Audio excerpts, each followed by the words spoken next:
Well, hi, everyone. I haven't seen you in a while. Oh, you look great. Oh, the hair and just everything. What is that? Is that Club Monaco? No. Banana Republic? No. J. Crew? Nordstrom. Give me a hug. That's a little too tight. Okay. Took a little break and we're starting up season 2. And what better way to start it than with the band leader for Jimmy Kimmel Live, Cleto Escobedo.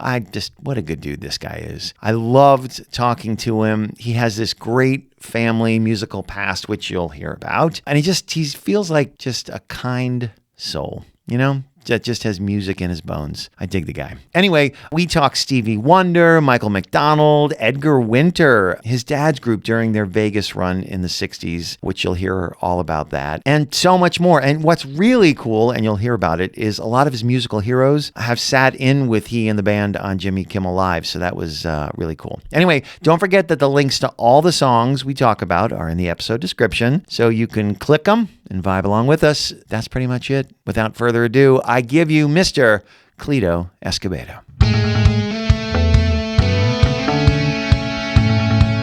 The first piece of music, song, album that you remember coming into your life when you were younger. I remember hearing, just because I was so little, my dad loved Jackie Wilson. So we used to play all the 8-tracks, they had a 1970s Oldsmobile. So we drive around and I'd listen to all those songs, Work Out and all this other stuff. That was like his era, because he was in a band when he was a teenager, but that was their songs, all the Lonely Heartbeat and all that stuff. So those are the first memories of like music. When I was 3, they have this tape of me singing some James Brown stuff. They used to be able to go into these machines and make these little records. And I think my parents still have them. But I would just go like, but so like I just grew up around all that R&B stuff and all that stuff. But I think that was my first memory of music. But then the next one was going to see my dad play. He would take me to see his band at the Sahara. They ran the longest running show. It was like 6 or 7 years at the Casbah Lounge at the Sahara. It was called a bunch of different stuff, but they would play with like showgirls and do their thing, and then they'd do their set. But their first show was at 3:30 in the morning. Oh my God. And then the next one I think was like 5 or something. But everybody and their mother would go see him in Vegas. And it was like the Rat Pack years. So like, Sammy Davis, Frank Sinatra, Johnny Carson, Elvis, and went to see him because the Sahara backs up to the International where Elvis plays. So, and it was the only game in town. So all the entertainers would get off work and go hang with them, and then they'd all go back to work the next night. But that was my other intro to music, was just through my father, my mother. They were big R&B fans. And first of all, the one thing, 3:30 and 5 a.m. shows? Yeah. Like that, how late? Who's up that late? Yeah, that's what Vegas was back then. And everybody was still in their suits and walking around all elegant and shit. That's crazy. So sometimes they'd just wake me up and they'd take me to the show and I'd sit in the sound booth. And I was little, I didn't have to go to school yet, so I'd just hang. Then my mom said I kept their hours, so like I would sleep all day with them too. I wasn't like getting up in the middle of the night. But was your mom musical? No, she loves music, but she wasn't a musician. She always wanted to play piano, and she never got to it. But she does love music. So you said you remember seeing your dad. Was it around? Do you remember at 3 when you said 3 years old? Or no? When's the first time you remember seeing him play? About 3 or 4, because I remember looking at my mom has a funny story that I'll tell you, but looking out of the sound booth, because the sound guy would take me in there with him, or me and my mom, if it was just my dad, if my mom didn't come to work that night, and the girls that they worked with, some of them were topless. And so my mom said that she was there one night, and she was holding me, and the girl comes up, "Oh my God, hi, Cleto." Topless. And my mom said I looked right at her eyes. She goes, "I wouldn't look down for anything." I was like, the hell was wrong with me? You're a gentleman, if nothing else. Professional, So, but yeah, so those are my first memories. And then that gig ended up ending, and we would travel with him before I started school. But my other memories were, I think he lived in Hawaii for 6 months, and we lived there for 3 months. They pulled me out of my kindergarten year, and I went to kindergarten in Hawaii. They had a pretty good gig there. But I remember getting so excited watching my dad play. Like I used to almost want to cry. Like, oh fuck, And that was before I really knew that I wanted to be a musician. I mean, I've been singing since I was little, but like I didn't know that's what I wanted. I love baseball more than anything. So but I would get so excited to watch my dad play. But then he ended up quitting to watch me grow up. So wow, at what age did he stop? He stopped. He was, it was 1972. So, he was in his 30s. Yeah, he just didn't want to be on the road because once they lost their steady gig, they were just going to all kinds of different places and they'd be gone for weeks at a time. And I couldn't go because I had to go to school. So he basically sacrificed his whole music career for me, you know. And he got a job at Caesar's Palace in like room service and did that for 30 years. I mean, he moved up from different jobs, but he did that for 30 years till our show started. That's incredible that he made that choice. It is like, and he loved being on stage more than I ever would be. I ever did. When you saw him, is there anything specifically? Because I'm always amazed that people, I have such a shit memory. So I'm always amazed that somebody can remember something at 3 or 4. Is there anything specific you remember? They had a really cool horn band. Like they were like kind of Chicago, or, you know, Blood, Sweat, and Tears type of thing. I'll send you their record. You can still find it on YouTube. Really? Mm-hmm. Oh, I would love that. And they did a couple covers on the record, but they had a couple originals, and it didn't go. But it's a really good record. And I was very influenced by their 2 lead singers too, who were amazing. It was just cool. It was just like all I knew of my dad. Like, oh, he put on a suit and we'd go to this place where there's a bunch of people playing loud, and you know, it's like, that's so all cool, right, man. you know. Like, so this is always a fascination of mine for I don't know what reason. I'm sure psychologically there's something. Do you remember in your house what the system was? Did you have a 8-track or record player in your room? Did you all have something out in the living room? that's a great question. Yeah. I have the record player it's an old General Electric. It's the record player that I learned everything I've ever learned about music on. I used to play my records. And it opens up, the 2 speakers open up, and then there's a radio, and then the turntable comes down. And it was like back in the day when you had to put a penny on the So it didn't bump. Yeah, so it didn't bump. Yeah. So I still have that. My mom and dad, I said, do you still have that record player? This is like a few years ago. They said, yeah. I said, oh my God, can you bring it to me next time you come to California? So I have it right in my living room. So it still works. How is it like almost like a like, case? Yeah, it's like a case about this big, and then it just opens up, you know, like say it toward you, and then the record player comes down, and all the knobs are over here. Oh my God, that's incredible! And the receiver still works. Like it's just crazy, yeah. And there's no like wires. It's the weirdest thing. I think that the conduit is these 2 like screws where you hang the. Because you could take off the speakers and put them somewhere else. Like but they separate? When you hang on, yeah, but you put them on this. It's so hard to. I'll send you a picture. That's crazy. What year is something like that from? I wonder. It's got to be. I've seen pictures from. Yeah, I've seen 50s? Pictures since I was like little in our apartment that we had from like 1960. My mom and dad moved to Vegas in 65. So about 65, 66. Oh man, I love that kind of stuff. Yeah. I've come to love that kind of stuff even more. And then later I got, they finally bought me a nice stereo for my room, and I had better components, So do you remember when you were growing up, do you remember stuff being played on that? Oh, yeah. It was in the living room? It was in the living room, and then I stole it and moved it to my room. You did? When I started getting more interested in stuff, and I would play my own not my own records, but whatever records we had, and then I'd like write down lyrics. And I liked everything because, being from Vegas, Sammy Davis and all those guys, like I still love all that stuff, even though I love R&B and everything else, and rock and roll, but that's still kind of like my heart, like I have a soft spot for that stuff, for that swing stuff. What you said, a couple things from that stood out, is you said you write down lyrics? I used to when I was a kid, because not everybody had a lyric, so I'd do it so I could sing in the mirror and stuff, and I do all this, and I'm an only child, and we lived at that time in an apartment where there was no children allowed, but they had been there so long. No children allowed. They had made it an all-adult apartment, but we had been there so long that they let me stay. So, I was just bored out of my mind, so I'd be in my room, and I'd make little makeshift drum sets with, Folgers cans, and then I'd sing, and this is before I was starting to play. So that record player means a lot. We played everything on that thing. Do you still have did your dad have a decent record / 8-track collection? Not really. No, I have a little bit at home, but I beat the shit out of my records because I wasn't one of those guys that wiped them all down and took care of the needle, but I have a few. I still have a couple, but not many. Do you remember the first piece of music that you brought that record player in your room? Do you remember the first piece of music that you bought for yourself?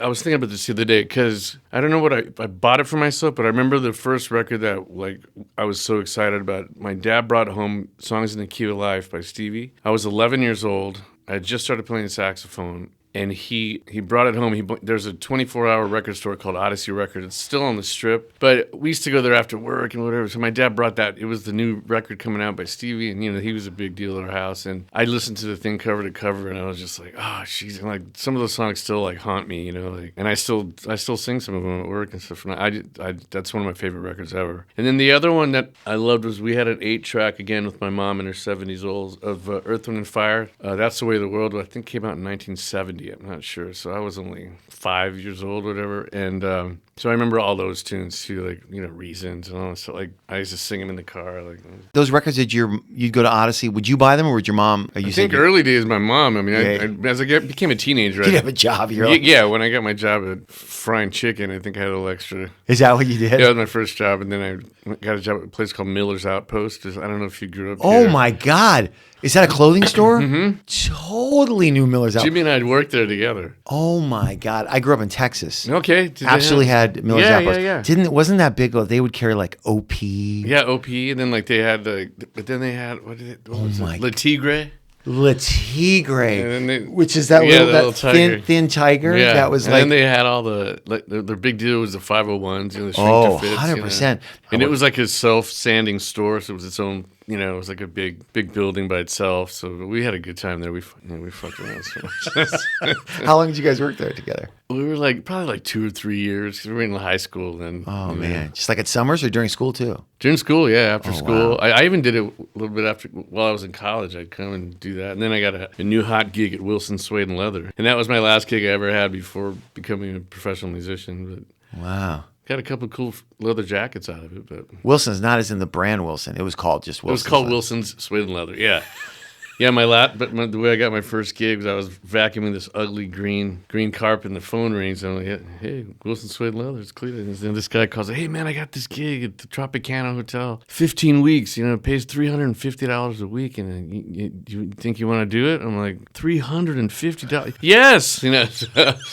The first person that just, like you said, and you talked about him, is Stevie Wonder. I mean, what is it about the albums that you loved, or Songs of the Key of Life, Fulfilling This First Finale, and Talking Book, and then you have Sadness Song Lately, which I want to play one of these songs because I know a fair amount of, I don't know a ton, but I've got songs in the key of life. I know Stevie stuff, but I don't know, I don't want to say deep cut because there's deep cut, something in between there. But anyway, tell me about Stevie Wonder and what it is about him that he influenced me very early, and I would be just a parrot in my room trying to learn licks and stuff, when I was younger. And then I started playing in different bands, so I learned, I was in Vegas playing bands, so I was listening to more the mid-'80s R&B, and I kind of got away from that a little bit, and then I just found all of his, older records, and I just got obsessed. When I moved here, I just got, I never listened to anything else, but what I loved about him is you can hear a song and then listen to it 5 times, hear some other little line somewhere, or you'll hear a little voice, way in the back that you didn't hear before. He was just so innovative and such a, if he was just a singer, he'd be a genius. And if he was just a harmonica player, he'd be a genius. If he was just and then he played all that stuff. He played all the drum part. He's amazing. So to me, it's like Stevie and everybody else. Of course, I love the Beatles, and there's so many people that I love, but he's my number one. Okay, so if I'm going to listen to one of those, we're going to listen to just a little bit of it, and there's something that you're like, oh, this is put lately. That's lately. That's okay. sad. All right, so we're gonna.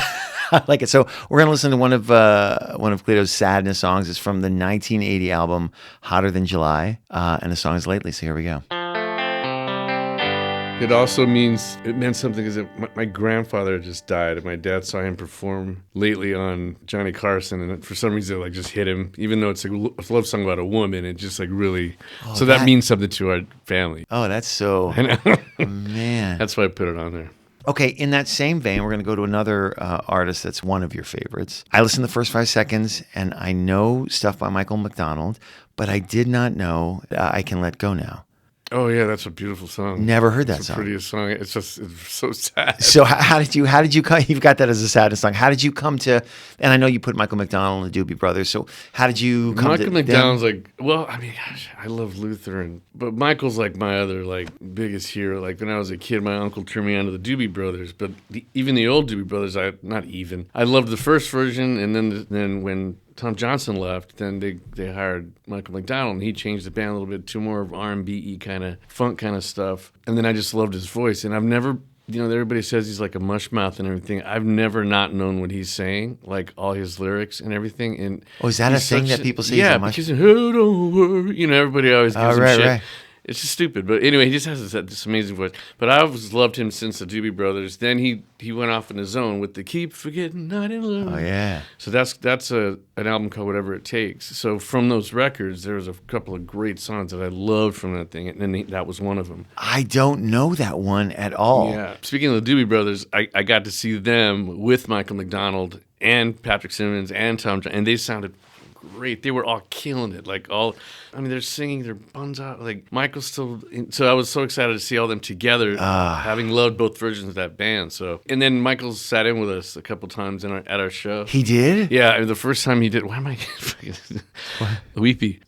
We have in-ears, so, and I'm singing background to Take Into the Streets or whatever, and I was like, I'm hearing... He's standing next to me playing his thing, and I'm hearing Michael McDonald in my monitors. Like, not through the speakers, like, he's in my ear, standing right there, like, holy shit. Dude. All those years I drove around in my bands in Vegas listening to his cassette. We've had a lot of those, man, because thanks to Jimmy and the show, like, a lot of our heroes have sat in with us, and it's been really fun. What are some others that come to mind? Oh, God, George Benson sat in with us. I don't know why I always think of Anna Wilson, because she was, like, so into it, like, and I love from heart, she just comes to mind all the time because I think she had goosebumps when she was singing. I was like, wow, she still loves this shit. Like, and she couldn't have been cooler. And I feel terrible that I can't think of everybody. Oh, yeah, don't. But Lionel Richie sat in with us. Oh. Yeah, and he was awesome, and he's one of Jimmy and I's biggest heroes.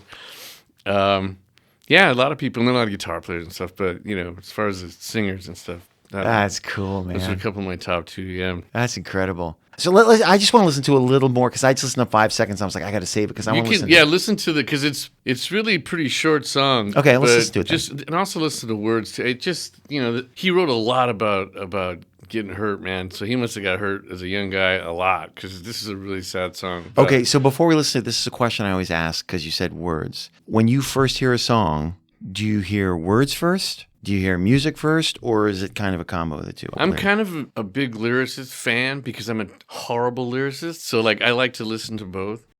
So, and that's why I love Stevie and Michael McDonald. Like, they write the coolest lyrics. Like, it's just like, I'm drawn to that because I'm so terrible at it, and not being self-deprecating. I just am.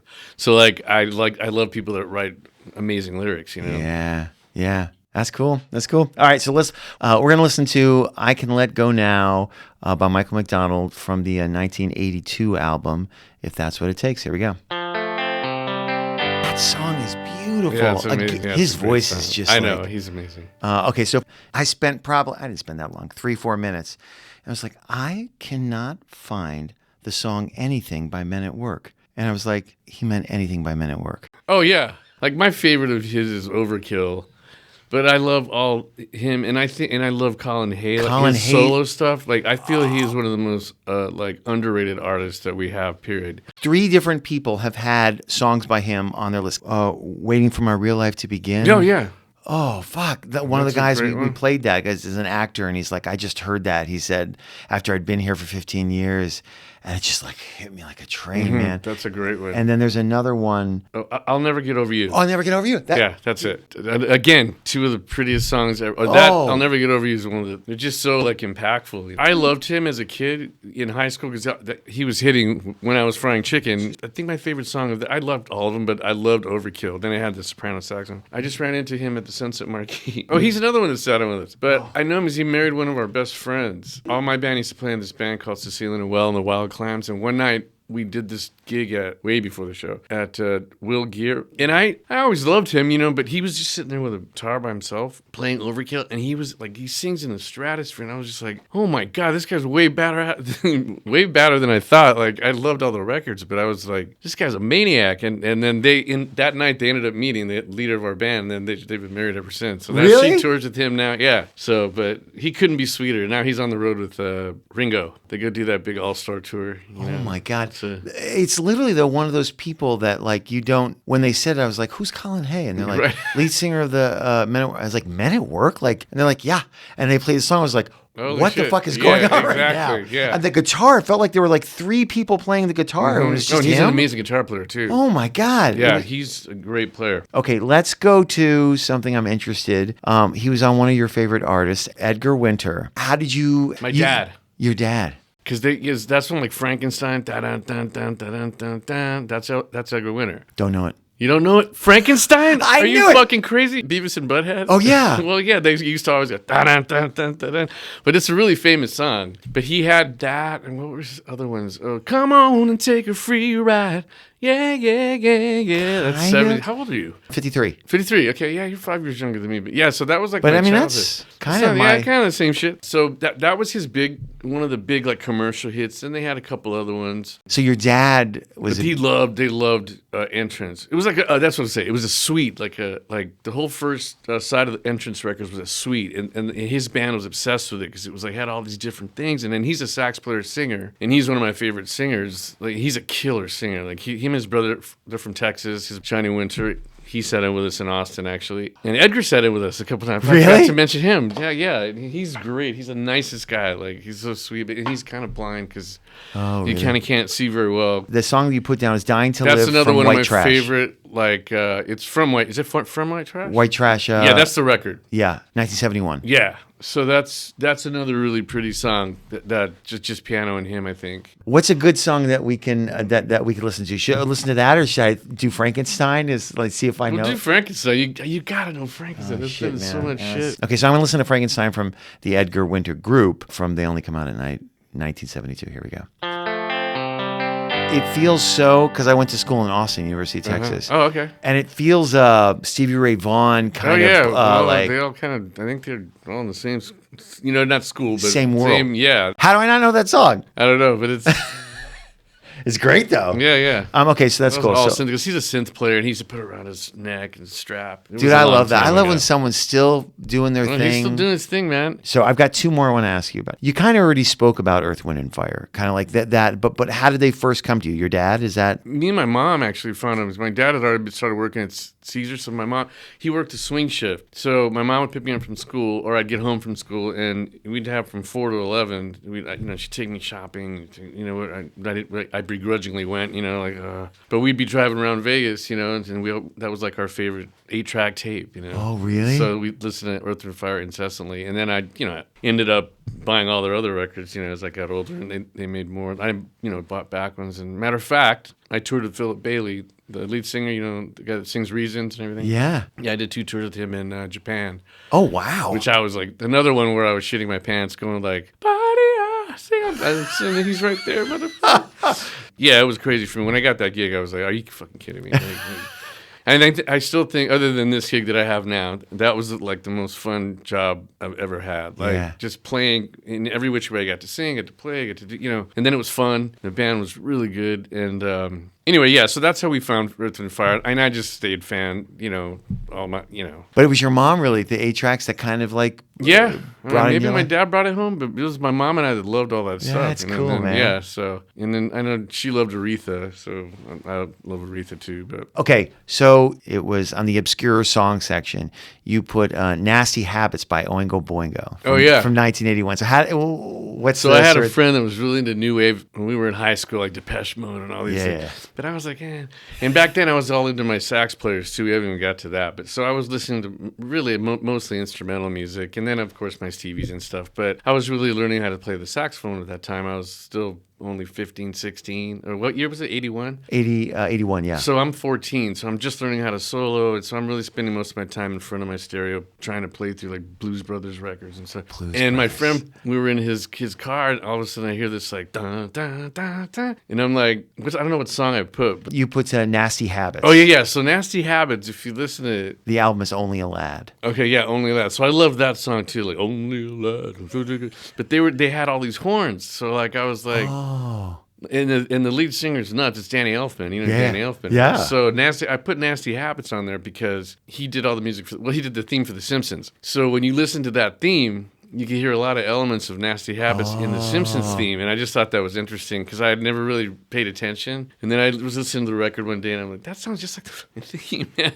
But yeah, I love that band. I had that. That was my favorite record of theirs. I didn't dive too deep, but then like Dead Man's Party and all that stuff. So let's talk about saxophone. Like, why did you go saxophone, and then who are your people, like saxophone people? That my dad's a sax player. Initially, got me into. I think we had a brand new saxophone in the house that he didn't like, and it was just sitting there. So when we in Vegas, we had this thing called 6th grade centers, and they'd send us to the other part of town. just sixth grade, and we'd all go to sixth grade. They go back to the junior highs or the middle school, or whatever. And you had to pick your electives. And I had we had moved out of the neighborhood, so I was going to go to this one school, and I had one friend that was going to that same school, and his name was John Greene. And I was like, if I take choir, I can be in homeroom with John Greene, like my one guy that I'll know. My guy. So I go home, I say, yeah, Mom, I picked choir and this and that. Why'd you pick choir? I said, well, I can sing, and John's going to be in my class. She's like, you know what, man? You could always sing. She goes, your dad's got a brand new saxophone in plastic that he doesn't like. There's no kid that's lucky enough to have a brand new professional saxophone. Just play sax, and you can sing. So I went the next day, and I re-signed, and that's how I started playing sax. Are you kidding? Mm-hmm. And then my dad he showed me a few things, but didn't want to push me, so he just kind of kicked me along and let me try this. This will help you. This will help you. Need any help? Come. What a great gift that is for yeah, someone it was to, cool. to That's not... how I've tried to be that way with my kids. It's like I don't do anything music, whatever. You do what you want to do, and I'll support. But so I started with that, and then as far as my favorite guys, like I started loving like Grover Washington Jr., which is an old he's more of R&B funk player, which is more of what I am. I'm not a jazz musician, but like I do love all the jazz greats, Cannonball Adderley, of course Charlie Parker, Coltrane. But my all-time favorites are Grover, David Sanborn, and I love Michael Brecker. He's played on a ton of shit. Yeah, if you look him up, but he's like one of the baddest dudes. Like everybody wanted to sound like him at one point. I mean, everybody has their own voice, but he was very influential to a lot of people. I mean, I wish I could play halfway near he could play, but I love listening to him, and he was one of my heroes. Just being like, much like a lot of these singers are. I'm just like I can sing, but I don't like that. That's incredible. That's so cool. Yeah. What did your dad not like about the saxophone? He just liked his old. He had just a better feel. And it's different with horn players, but for me, it's mouthpieces. Like I can play different horns, but it's the mouthpiece that is like where I find my voice. Really? Mm-hmm. I mean, unless it's a really shitty horn, but wait. So you always have the same mouthpiece? Oh yeah, I've had the same alto mouthpiece since I was 13 years old. Oh shit! Yeah, and my tenor one's a little bit less, but my same Was it from that saxophone? I'm pointing to it like as if it was in the corner. I played it on that saxophone. The one in the plastic. Yeah, but I don't play that one anymore. But. Right, but you had a mouthpiece that you put on that sax. That was it. Yeah. Is it just because the first one that you did was really good, or you were used to it, and that's how you found? Once you find one that you like and it's comfortable, then you feel more comfortable with your mouth and vibrato and this and that, and So once you find your mouthpiece, you kind of stick with it. But some guys are not like that. Like I had a teacher that would dump out a bag and there'd be like 8 mouthpieces, and you'd be like, all right, I'll try this one today. But I'm not like that. I cherish my one. Are there better? I'm really interested. This is aside. Is it like the quality, or does it not? The mouthpiece doesn't matter. The sound. It just more matters for how you. Yeah, it matters. But some people can find a good sound out of anything. I think. Of course, when you get to a certain level, you want to have the best kind of stuff. Yeah. But and they're getting better at making it. But like my alto mouthpiece, I could not find one that I like, that I'm comfortable as. Even matter of fact, it has teeth marks on the top of it from where I bit through it for that many years. It's just so now my teeth just fit in the groove.